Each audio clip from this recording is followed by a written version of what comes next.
my top favourite albums is an album by an artist or a group called the Jimihendrix Experience, and the album is Are You Experienced? This is their debut studio album, released in May 1967.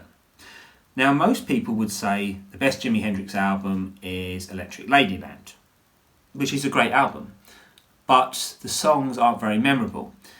What I love about Are You Experienced is the complete innovation Jimi Hendrix came to songwriting, electric guitar playing, which then established a new direction for psychedelic music. So, like when we were saying about the Beach Boys created this. So what's interesting, you've got Are You Experienced? You probably would have heard, like Jimi Hendrix used to listen to Bob Dylan, Beach Boys, the Beatles. So this whole idea of people being influenced by each other was very important. And Are You Experienced, I think, is one of the best albums in the 60s. Which is why I've rated it so high. It is so influential.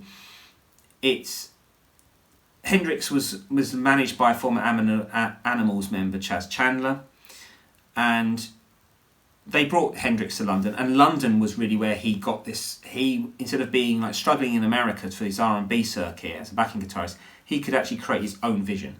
And Hendrix's vision was larger than life in respect to what people expected. At the time when he visited and came into London, he was envied by Eric Clapton, the Beatles. They were all envying Hendrix because he was so much musically better than them. Whether Hendrix, people want to agree with that, I don't know, but that is the actual truth. Hendrix was influentially more of an experienced musician. He'd played at a higher level than most people. So with Hendrix, this album came out. There were certain songs that came out through the British edition, had different songs. So the British edition had Purple Haze, Hey Joe, and The Wind Cries Mary. Hendrix had a couple of creative issues. He wasn't happy with the cover art for the UK edition, and then he created a more psychedelic one for the US release. So there's two sort of album covers. You'll see the UK one, and I will show you the American one you would have seen at the beginning. So there's two covers. This is an album a lot of people rate very highly, and there's a couple of reasons I'm going to explain. So Hendrix, not only doing what he did, he became known as this great idea. He was a residency at the Café Noir in Greenwich Village, and it was actually people saw him and thought, this is great. It was actually the girlfriend of the Rolling Stones guitarist Keith Richards, Linda Keith, saw Hendrix and thought, this guy's amazing, we should need to bring him to London, and then they got hold of people and then came to London. So following Hendrix's arrival in London, they then auditioned for some members of Hendrix. So Hendrix met the guitarist Noel Redding, and Noel Redding knew a lot about the blues, so Hendrix impressed Hendrix, and Noel Redding had to convert to the bass. So actually Noel Redding was actually a guitarist, not as good as Hendrix, but knew the blues, so he was competent enough. And then Chandler then began looking for a drummer, and he contacted Mitch Mitchell. Now Mitch Mitchell had just been fired from a jazz band called Georgie Fame and the Blue Flames, and he participated in a rehearsal with Redding and Hendrix, and they bonded over rhythm and blues. However, what people don't understand is Mitch Mitchell was taught drums by Jim Marshall, who created Marshall amps. So Marshall amps became so synonymous with the Jimi Hendrix sounds because Jim Marshall was Mitch Mitchell's drum teacher. So a lot of people don't realise this. So the sound of when you mix with the right people and collaboration and going with collaborative work helps you. So within this album, without the collaborative work, the Hendrix sound, all them things, and the technology people they got to know then helped Hendrix's sound because they got to work on these new pedals, things what Hendrix would ask for, and they would do these things.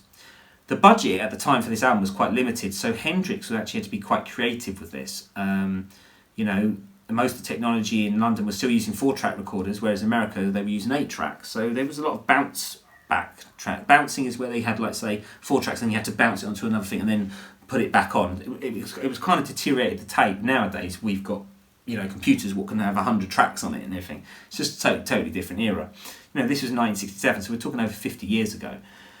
So anyway, with Hendrix, all this stuff, he was playing a Marshall stack, all these sounds then he created, and then Hendrix also kept working with his sound, trying to get it better all the time while he's promoting his sound, getting more known. And so yeah, this all kind of came about, and Hendrix then got really known for doing all these gigs, and then he did an appearance on Top of the Pops, which he actually did Purple Haze. Purple Haze then became this massive sound, and people couldn't believe that he was using deliberate distortion and all this stuff, and people thought there was problems with the recording, but it was actually Hendrix experimenting with stuff. So all in this time, while before this album comes out in the May, all this stuff is they're building Hendrix's career and building his reputation up. So Hendrix became very quickly successful. What we've got to actually imagine that by 1967, he died in 1971, that within 4 years, Jimi Hendrix had 3 big selling albums, and he had other stuff. He worked with Buddy Miles off the record.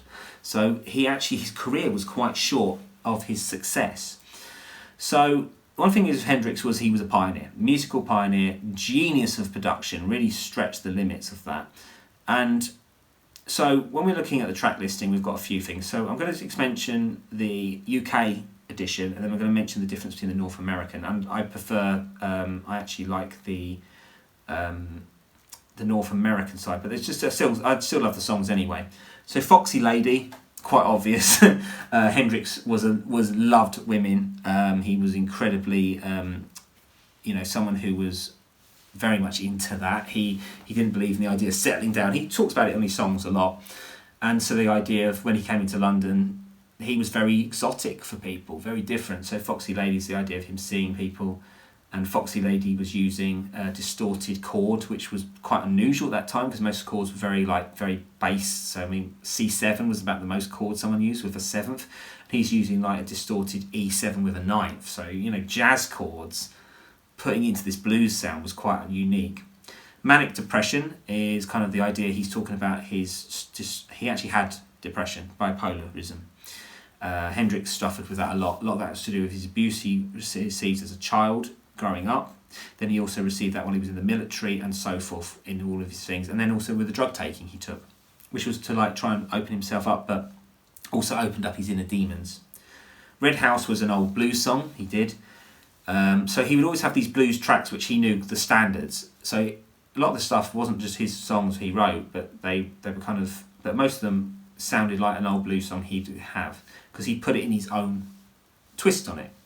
Can You See Me? Again, all these songs were most of these songs were always under 4 minutes. So actually the only song which is above 4 minutes is Third Stone for the Sun. Everything else was under 4 minutes. So he was very quick, get to the point, get the sound, get that to it. And I think that's where Hendrix is really good, because when he gets to Electric Ladyland, it goes Mirandering a bit too much. Again, same issue what I said about Stevie Wonder and Prince. Hendrix has the same issue, but doesn't on this album. That's why I like this album. Love or Confusion, I Don't Live Today. These are they're very good little songs. They're quite quick, they're quite interesting, and they don't take much of your time to listen to. Fire, which is great, with the idea of the rolling drums. Again, a lot of this was they were experimenting with sounds, so it wasn't conventional. So people may think, in the 60s, this is quite conventional 60s, but actually what Hendrix was doing was pushing the boundaries all the time.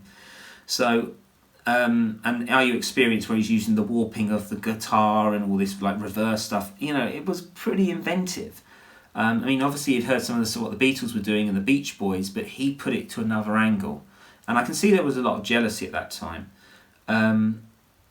Also because some of the stuff also wasn't released in America. So Hey Joe was a recent single in England, but it wasn't, because it was an old blues song, was released in America. So a lot of the time they released stuff which also suited the markets. Now, really, Jimi Hendrix didn't move back to America until after the second album, which is A6 Boulder's Love. And by that time, I think he wanted to go back to America because he was homesick. England had a lot of things. He had a lot to deal with a lot of racism. So when he went back to America, then he created stuff with Buddy Miles. Then he created Electric Ladyland Studios, which was his own studio he bought in New York, which he basically was just for himself. So he was creating music. There's so much music that's never been released of Hendrix. So that's also interesting. There's also what I would recommend if you're getting Hendrix music, instead of buying the original album versions, is actually getting the CD extended versions, because there's a lot of stuff on it, like 51st Anniversary, The Wind Cries Mary, all the singles were released, because also I think that's important because it's all part of that sound when they were recording it. So not only were they recording the album, they're recording these singles. So Hendrix, to me, as a musician, I think what I love about Hendrix is that he was very much a conscious writer, so it was stream of consciousness. So, you know, Chaz Chandler would say, right, you've got to come up with an idea. He'd go outside, walk around London in his like half days, you know, probably smoking, whatever, and then he would like see something like, oh, I love this, and he's then coming up with ideas, and then he'd write a song and then start playing it, show the band. And a lot of that, you feel that on the album. There's a lot of what I call this feel of instant ideas, and he puts that down. And I think that as a musician is really inspiring to listen to, and also as a creative or even as a therapist, because if you work as a hypnotherapist, you've got to work quickly. You've got to work with the situation, what people are seeing. And I think that's what Hendrix is great. So Hendrix for me is very inspiring in that way, is that he could just come up with ideas and create something, sometimes out of nothing really, but make a great song out of it. And I think that's something what's interesting, because though it can sometimes get overproduced, especially on Electric Ladyland, on this album, I just think it's more instant. And so this is why I rate this album in my top 100. As of all the Hendrix albums, I don't rate the others are not in the top 100 because there's other albums I want to explain. But this one to me was the peak of Jimi Hendrix. And I think after that, the drugs, the money, the influence, the ego just ruined him. And I think this is where his key point was. So, Are You Experienced by Jimi Hendrix, 1967. Probably his freshest outlook, where his original vision was. His vision gets more interesting. I like my favourite songs are All Along the Watchtower and Voodoo Child's Slight Return are my favourite songs of Hendrix, of